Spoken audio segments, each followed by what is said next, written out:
It was a quiet winter afternoon in Pennsylvania when a young man wandered into the woods and stumbled upon something no one should ever see. What followed became one of the strangest, most chilling mysteries in American history, the case of the Beaver County Jane Doe. Welcome to Whispers of the Taken, where every mystery is a voice lost in the shadows. This video is based on public information and falls under fair use.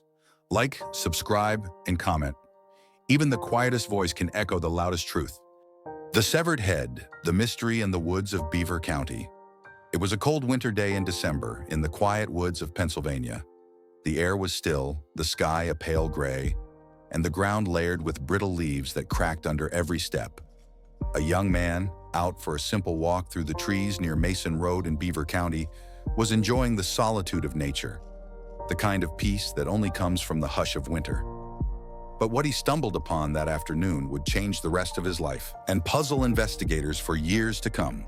Lying just beyond the brush, about 30 feet from the roadside, was something so out of place, so utterly impossible, that his mind could barely process it. At first, he thought it was a mannequin's head, maybe a discarded Halloween decoration. But as he stepped closer, dread filled his chest. It wasn't plastic, it wasn't fake.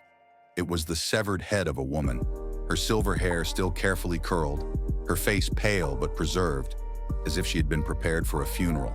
Police arrived quickly, cordoning off the area and scouring the woods for any sign of the rest of the body. None was ever found. The head, detached cleanly and deliberately, seemed to have been placed there intentionally. There was no blood, no drag marks, and no indication of a struggle nearby.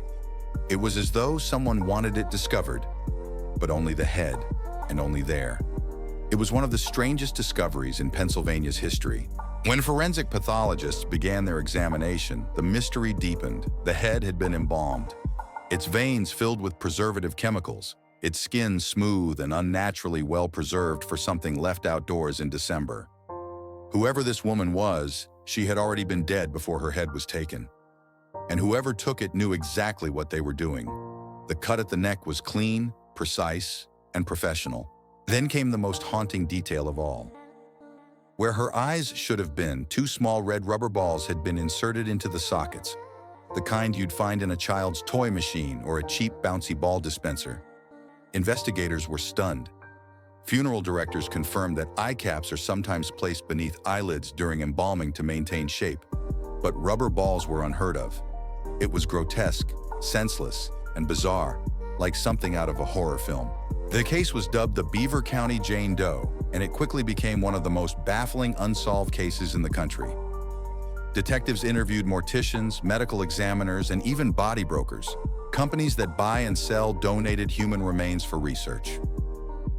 One theory emerged suggesting that the head may have come from an illicit body part trade where human remains are mishandled or sold illegally. The embalming and professional dissection suggested it hadn't come from a crime of passion, but rather from someone familiar with the anatomy of death. Still, no one could explain why the head ended up in the woods. If it came from a funeral home, why dispose of it like this? If it came from the black market of human remains, why Pennsylvania? And why only one head? DNA analysis was attempted, but the chemicals used during embalming degraded the genetic material beyond recognition. Dental records yielded no matches. Her age was estimated somewhere between 50 and 80, but even that was uncertain. She had been someone's mother, sister, or grandmother, yet no one came forward to claim her. Over the next few years, tips trickled in but led nowhere. Investigators traveled as far as Ohio and New York following rumors of missing embalmed remains. But each lead ended in disappointment. Even advanced forensic testing offered no breakthrough. In a cruel twist of fate, the very act of preservation that had kept her face intact had destroyed the evidence that could have named her. The embalming fluid erased her genetic trail. Nearly a decade later, the mystery endures. The wooded stretch of Mason Road looks the same, quiet, ordinary, unassuming, but the questions left behind still echo through Beaver County. Who was she? Who removed her head? And why was it placed there, as if left to be found? Each time the story resurfaces, new speculation emerges, but no answers ever stick. The head remains nameless, the crime unclassified, the truth untold. It's a haunting reminder of how death sometimes refuses to stay buried. In a world where technology can identify a killer from a single hair, this case stands frozen in time. A perfect mystery. Somewhere out there, someone knows whose face that was in the woods. Someone knows how it got there. Until that person speaks, the story of the Beaver County Jane Doe will remain one of the strangest, most chilling, unsolved murder mysteries in modern American history.